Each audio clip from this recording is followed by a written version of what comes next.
rock and learn!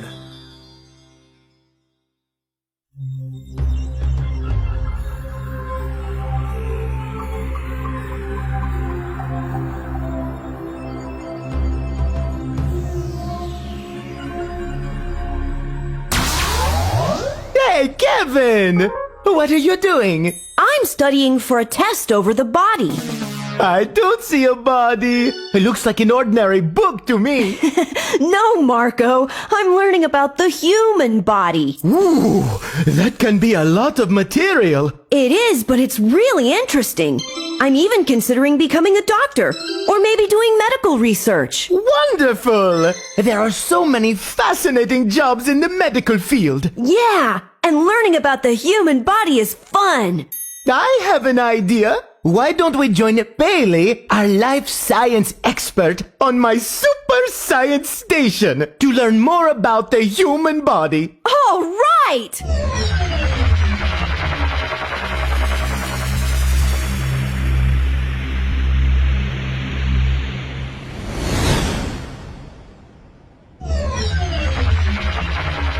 Hi guys! Welcome to the Body Systems Learning Center! Thanks, Bailey. Your body is made up of many different systems. Here at the Body Systems Learning Center, we'll take a look at how some of the systems in your body work together to keep you going. Your skeletal system keeps you from looking like a beanbag on the floor. It's made up of bones that support the rest of your body. You should be sure to get plenty of calcium in your diet. Calcium helps build and maintain strong bones. Some bones protect important, delicate parts of your body. For example, the skull is kind of like a helmet inside your head that protects your brain. Your brain is the control center for your entire body. It's part of the nervous system. Your nervous system also includes the nerves. Thin threads of nerve cells called neurons run throughout your body. I heard that the nerves carry messages back and forth. That's right. Nerves generally connect to the brain through the spinal cord inside your backbone. Sensory nerves send messages to the brain from the body. Motor nerves carry messages from the brain to all the muscles and glands in your body. Exactly. And it's your muscular system that allows you to move. Many of your muscles are attached to your bones with tendons. These are called skeletal muscles. But there are other kinds of muscles that help move things inside of you, like food or blood. Isn't blood part of the Circulatory system? Yeah, that one. The circulatory system is an organ system that moves nutrients, gases, and wastes to and from cells. The circulatory system is also called the cardiovascular system. It includes the heart, the blood, and blood vessels. Blood is the fluid that circulates around the body, bringing to your cells the nutrients and gases your body needs. Blood also gets rid of the waste your cells produce. Wow, blood is pretty important. But wait, there's more. Some cells in the blood help fight diseases, and the circulating blood also helps maintain your body temperature. The heart is the main engine of the circulatory system. It's a large muscle made of 4 different chambers, 2 on the right and 2 on the left. The right side of the heart pumps deoxygenated blood into the lungs so that carbon dioxide can be dropped off and oxygen can be picked up.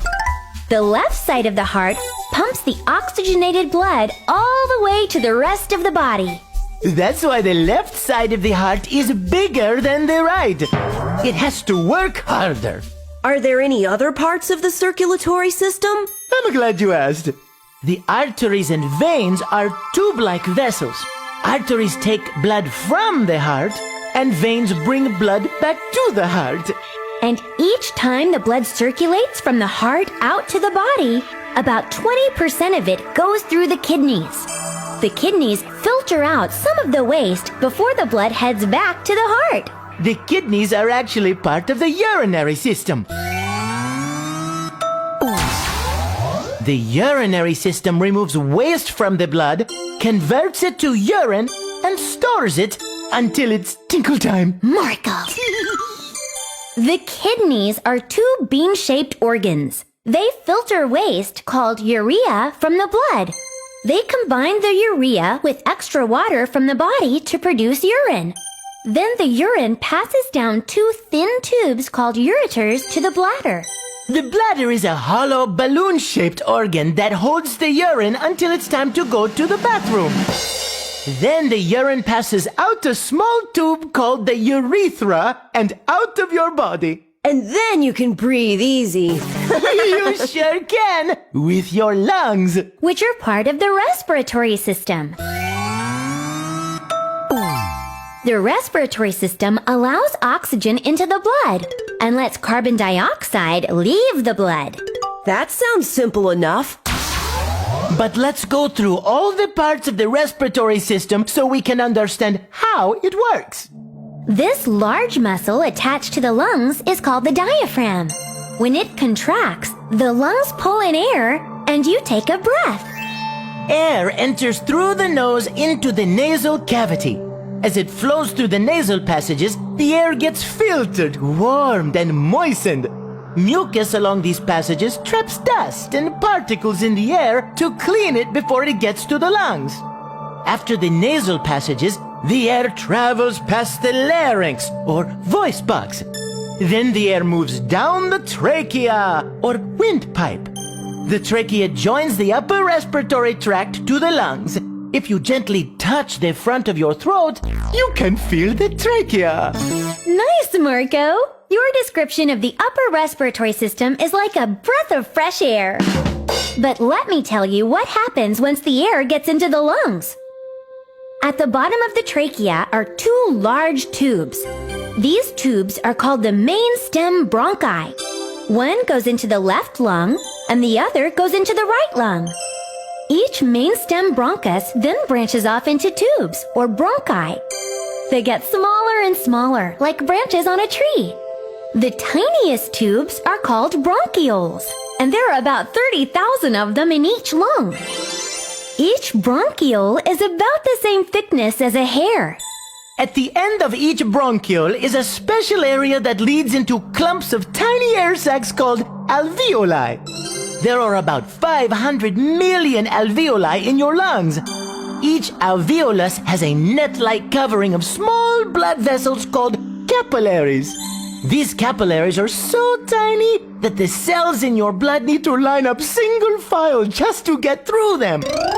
Whoa, capillaries are really tiny. Yes, they are.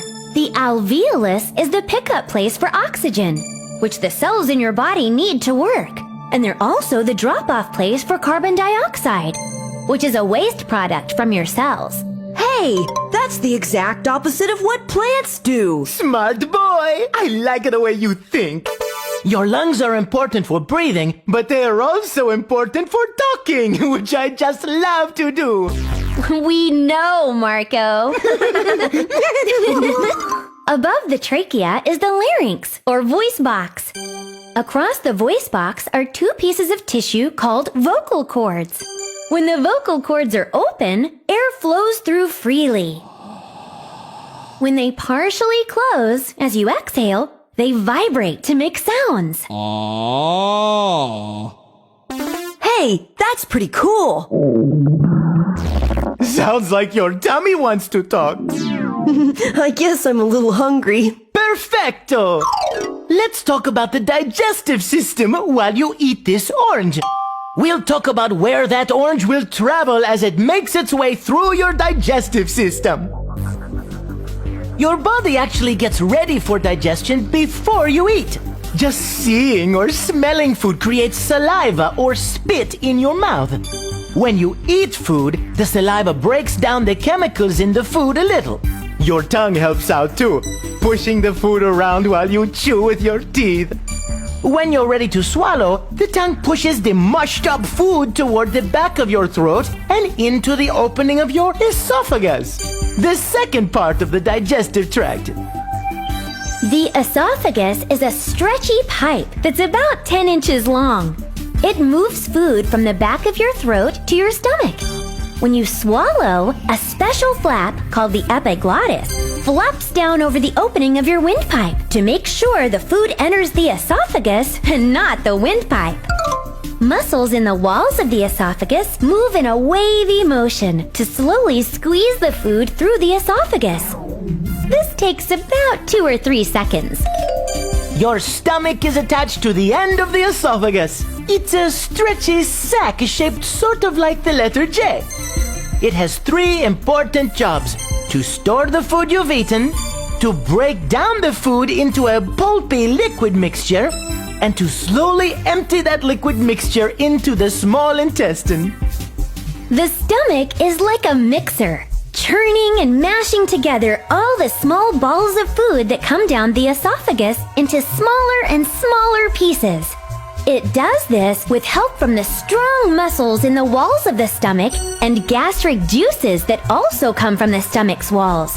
In addition to breaking down food, gastric juices also help kill bacteria that might be in the food. This small intestine is a long tube with about a 1-inch diameter. It's packed inside you beneath your stomach. An adult small intestine is about 22 feet long. The small intestine breaks down the food mixture even more, so your body can absorb all the vitamins, minerals, proteins, carbohydrates, and fats. The small intestine can help extract these nutrients with a little help from the pancreas, liver, and gallbladder. Those organs send different fluids to the first part of the small intestine. These juices help to digest food and allow the body to absorb nutrients. The pancreas makes enzymes that help the body digest fats and protein. A fluid from the liver, called bile, helps to absorb fats into the bloodstream. And the gallbladder serves as a warehouse for bile, storing it until the body needs it. Food may spend as long as 4 hours in the small intestine. During that time, the food becomes a very thin, watery mixture. Nutrients in the food are absorbed into the blood and go to the liver. The leftover waste, or the part of the food your body can't use, goes on to the large intestine. The nutrient-rich blood comes directly to the liver for processing. The liver filters out harmful substances or wastes and turns some of the waste into more bile. The liver even helps figure out how many nutrients will go to the rest of the body and how many will stay behind in storage. For example, the liver can store certain vitamins and a type of sugar your body uses for energy.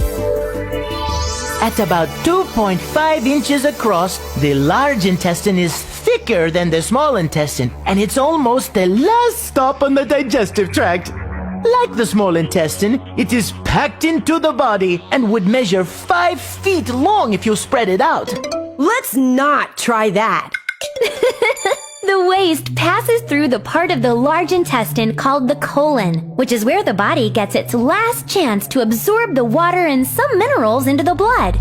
As the water leaves the waste product, what's left gets smaller and harder as it keeps moving along until it becomes a solid.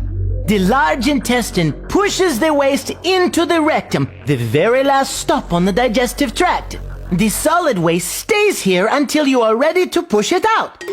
Wow, that's a lot of information to learn. I think I can make it a little easier to digest. Let's go. The alimentary canal? That's another name for the digestive system. I'm not so sure about this. Don't worry, it'll be fun. And here's some music you can really sink your teeth into. Ladies and gentlemen, the Rockin' Molars. Yeah, let's travel through the alimentary canal and learn about digestion now. Into your mouth you put your food. Your tongue pushes it back after it is chewed. Whoa! The epiglottis comes next for us. It helps food go down the esophagus. and not down the windpipe. Next comes the stomach. The food goes in and is broken down before the small intestine. The blood picks up some nutrients there and takes them to the liver to store and share. Awesome! Then comes the large intestine for waste accumulation. It takes out more water and gets things ready for defecation. Waste moves through the colon, getting hotter as it flows, till finally out of the rectum it goes.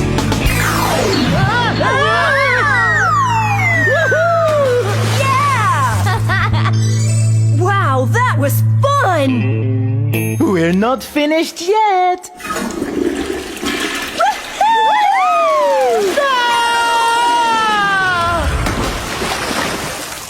That's all of the body systems we have time for now.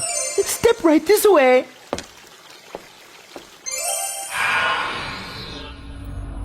What's this place? It's the Sensory Learning Center. This stuff looks cool. This stuff is cool.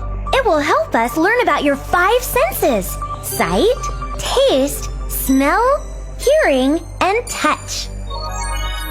From the moment you wake up in the morning until you go to bed at night, your eyes take in information and relay it to your brain for interpretation. When you look at an object, you are actually seeing the light that bounces off the object and into your eyes.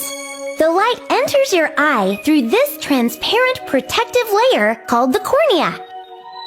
Then light passes through the dark round opening in the center of your eye called the pupil. I've noticed in the mirror that sometimes my pupils are large and sometimes they get smaller. That's because of the muscles in the iris, or the colored part of the eye. By expanding and contracting, the iris can change the size of the pupil according to the amount of light that's around you. When you're in bright light, the iris expands and the pupil becomes smaller. Ah, but if it's dark, the iris makes the pupil larger to let in more light. You've got it! The muscles of the iris adjust the size of the pupil and determine how much light enters the eye. Just behind the pupil is the lens. With the help of muscles, the lens actually changes shape to bring things into focus. If you're looking at something up close, the lens will become thicker. But if you are admiring something far away, the muscles will squeeze the lens to make it thinner, so that you can see the image clearly. I get it. The muscles around the lens of my eye kind of act like the automatic focus of a camera. Exactly! After the lens, the image travels through the vitreous humor. Not that kind of humor.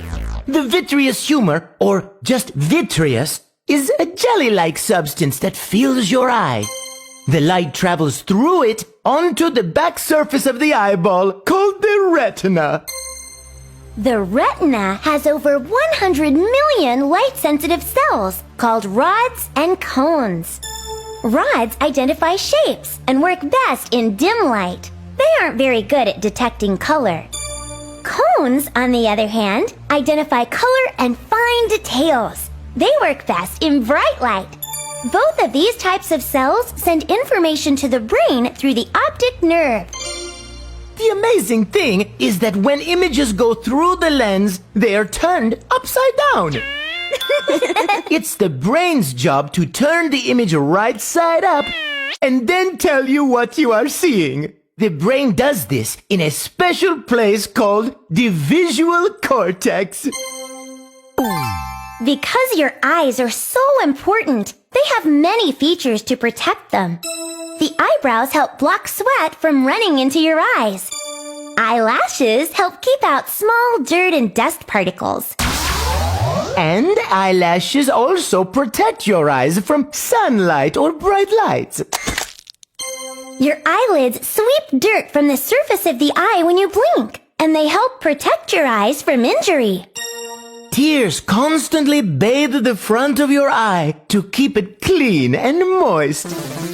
I think I see how important the eyes are. Let's move on to the sense of taste. There are 4 main taste sensations: sweet, salty, sour, and bitter. But some experts add a 5th, called umami, or savory. Most of the receptor cells for taste in humans are found on the surface of the tongue and along the soft palate. Some people used to think that different parts of the tongue could only detect certain tastes. But scientists now know that any taste sensation can come from any area of the tongue. Most of your sense of taste is really about your sense of smell. Huh? What Marco is trying to say is that most of the time when you think something is delicious, it is because you like its smell. You're smelling food not only before you take a bite, but also while you are chewing. Odor molecules from the food inside your mouth float upwards on a remarkable smell journey. Special cells in your nose recognize tiny odor particles floating in the air. These molecules can come from things like food or flowers. Or even stinky things. Ew! Many odors aren't single scents or single kinds of molecules, but a mixture of different things. As you breathe in, air passes through the nasal cavity. I remember. That's where the air gets filtered, warmed, and moistened. Right! The odor chemicals that you inhale reach an area on the roof of your nasal cavity called the olfactory epithelium. It's covered with millions of microscopic nerve cells that can detect smell. These nerve cells connect into the olfactory nerve, which takes smells to the olfactory cortex in your brain. If your nose is at its best and you don't have a cold, you can tell the difference between as many as 10,000 different smells. That's amazing! It certainly is. Hey, when talking about our sense of smell, I noticed the word olfactory several times. Good observation, Kevin. Olfactory is a useful vocabulary word. Olfactory means related to the sense of smell. Now, let's talk about how your ears work. When an object makes a noise, it sends vibrations speeding through the air. Those vibrations are also known as sound waves. Your outer ear funnels these vibrations into your ear canal. As the vibrations move into your middle ear, they hit your eardrum and cause it to vibrate. The eardrum is also called the tympanum. It is smaller and thinner than the nail on your pinky finger. That is small. When your eardrum vibrates, it passes along the sound vibrations to the 3 smallest bones in your body: the hammer, then the anvil, and finally the stirrup. The stirrup passes the vibrations into a coiled tube in the inner ear called the cochlea. The fluid-filled cochlea contains thousands of hair-like nerve endings called cilia. When the stirrup makes the fluid in the cochlea vibrate, the cilia move. If destroyed by loud sounds, these cilia never grow back. So that's why my mom doesn't want me listening to loud music. Right! Different cilia are specialized to detect sounds at various frequencies. They send this information to the brain through the auditory nerve. Your brain makes sense of the messages and tells you what sounds you are hearing. Your ears also help you keep balance. Near the top of the cochlea are 3 loops called the semicircular canals. These fluid-filled loops are pointed upward, diagonally, and horizontally. When you move your head, the liquid in the semicircular canals moves around. It pushes against hair-like nerve endings, which send messages to your brain. From these messages, your brain can tell how your body is moving. If you have ever felt dizzy after riding a carnival ride that spins, It was probably because the liquid inside these semicircular canals swirled around inside your ears. This made the hairs of the sensory cells bend in all different directions and send confusing signals to your brain. Whoa! Oops, that made me feel a little dizzy. Made you feel, huh? Then why don't we talk about a different kind of feel? Your sense of touch. Your skin is the largest sensory organ of the body. The most common types of receptors found in your skin are heat, cold, pain, pressure, and touch. Many people think of pain as being bad, but pain receptors actually help keep you safe by telling your brain that a part of your body is being harmed. This is probably the reason we have more nerve endings for pain than any other type. Have you ever noticed that some parts of your body are more sensitive than others? Yeah, even a tiny paper cut on my finger can be really painful.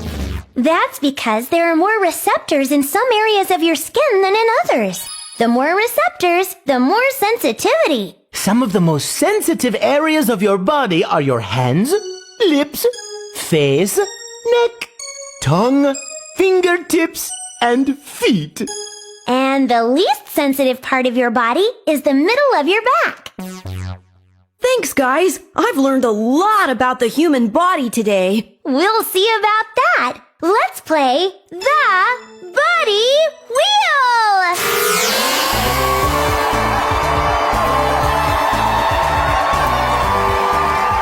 You folks at home can play along to see how much you have learned. Let's get started. Spin that wheel, Kevin! Okay, here goes!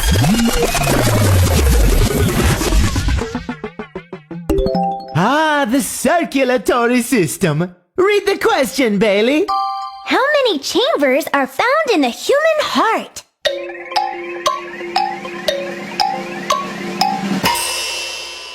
4. You are correct, sir. Blood flows into the right atrium, and then the right ventricle pumps it to the lungs. After picking up oxygen, the blood returns to the left atrium, and the left ventricle pumps the oxygenated blood to the rest of the body. You have 1,000 points, Kevin! Spin again!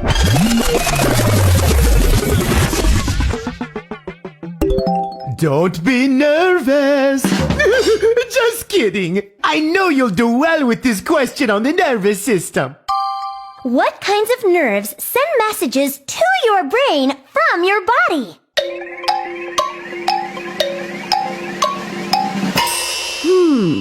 There were the sensory nerves and the motor nerves. Because the body has sensory receptors that send messages to your brain, I'll have to say it's the sensory nerves. Fantastico! You remembered both kinds of nerves. And the sensory nerves really are the ones that send messages to your brain. That's another 1,000 points for you. Do I get to spin again? You certainly do!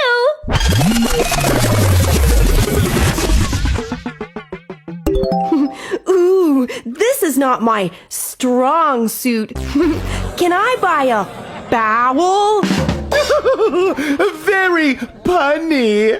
Read Kevin his question about the muscular system, Bailey. What kinds of muscles help you move? I know this one. The skeletal muscles. Perfecto! The skeletal muscles can move from involuntary reflexes, but they usually act as voluntary muscles. That means you move them by thinking about them. But smooth muscles are involuntary. Examples of smooth muscles are the muscles that move food in your stomach and intestines, muscles that make your blood vessels larger or smaller, and do you remember those small circular muscles in your eye? The iris? Yes, that's it! Another kind of involuntary muscle is the cardiac muscle, which is only found in the walls of the heart. You have 3,000 points, Kevin! This is your last spin. I hope it's a good one.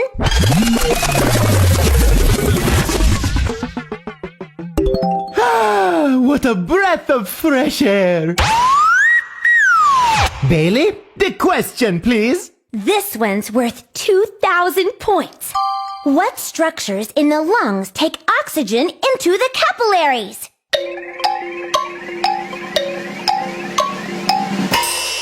I remember this. The alveoli. That's right! The alveoli are the tiny air pockets where oxygen is exchanged for carbon dioxide. Hooray! You have 5,000 points! You win! What do I win? What do I win? A trip! Oh boy, where do I get to go? A trip home! Aww. Don't be disappointed. This is a trip in style. This is awesome! Where do I get on the spaceship? Spaceship? There's no spaceship!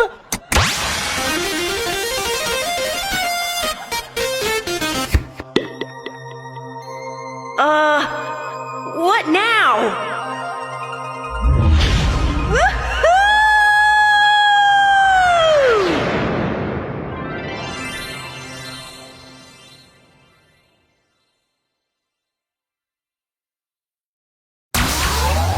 Hello everyone, Mike Mechanical, your friendly mechanical pencil here. Let's look at some questions about the human body with Marco, Kevin, and Bailey. You might see some questions like these on a life science test.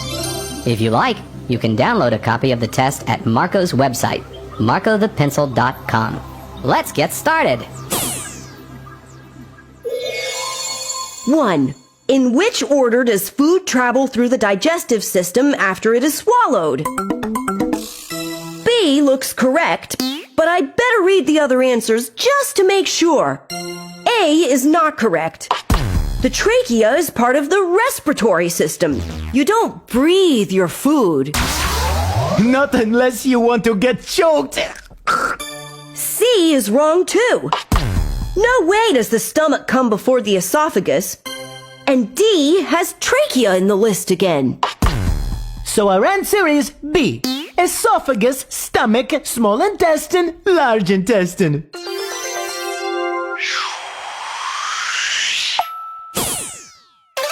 I like the way you are carefully examining each answer before making your choice. Thanks, Marco.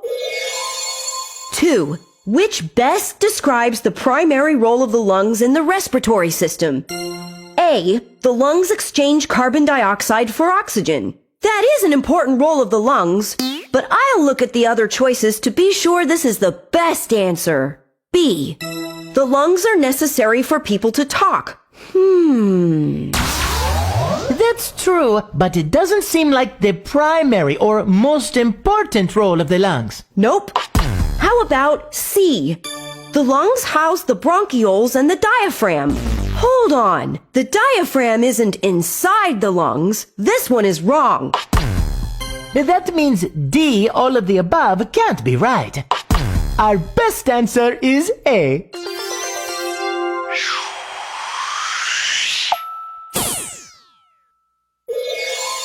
3. Which system is responsible for transporting nutrients, gases, and waste to and from the cells in the body? Let's see. All of these systems move things around in the body, but the only one that actually transports nutrients to the cells and takes gases and wastes away from the cells would have to be the circulatory system. It includes the heart, the blood, and the blood vessels. Sounds like A is our answer. You are so smart, Kevin. Let's quickly review these other systems in the question. The respiratory system helps exchange gases to support life. In humans and other mammals, this provides oxygen to the blood and removes carbon dioxide and other gaseous wastes from the blood. The digestive system turns the food you eat into useful nutrients. And the urinary system, you may recall, produces, stores, and eliminates urine. Bailey, you're kind of showing off, don't you think? Why, thank you, Marco. Why don't you read the next question, Kevin? 4. Jackson broke his arm playing soccer. What conclusion can Jackson make from the bar graph below? Oh boy, a graph question. Yeah, we see a lot of those in my class. And sometimes they can be a little confusing. I will help you through it. What do you notice right off? It looks like they're comparing the amount of calcium in some food servings. Is there anything you notice about the bars? A cup of plain yogurt is way above the other foods for the percentage of daily calcium that it provides, although Swiss cheese is not too far behind. Hey, Bailey told me that calcium is important to build and maintain strong bones. That means it would probably help repair a broken bone. It sure would. Now read the answers to find the best conclusion about the graph. A. He should avoid yogurt so that his arm will have a better chance of healing. No way! That would be the opposite of what Jackson would want. Avoid means that you don't do it. B. Swiss cheese would be a better choice than yogurt to provide more calcium. No. The graph shows that Swiss cheese has less calcium than yogurt, even though Swiss cheese has more calcium per serving than some of the other foods. C. Yogurt would be the best choice to get the most calcium. That sounds right, but let me read the last answer just to make sure. Reading all of the answers is always a good test-taking strategy. D. Jackson should avoid pinto beans and broccoli. Oh no, Marco! Now I'm confused. Should Jackson avoid those foods since he needs lots of calcium? Are you saying he should just eat yogurt all the time? No, that would get boring. Besides, it wouldn't be healthy to only eat yogurt. Even though it's not my favorite food, I eat broccoli because it provides lots of healthy nutrients, like vitamins and antioxidants. And pinto beans have protein and fiber.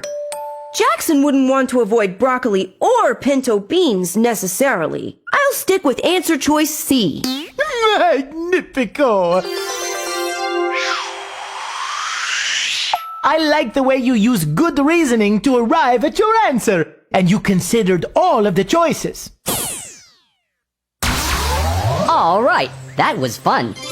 For more great learning adventures, you can visit my buddy Marco's website, www.marcothepencil.com. See you later!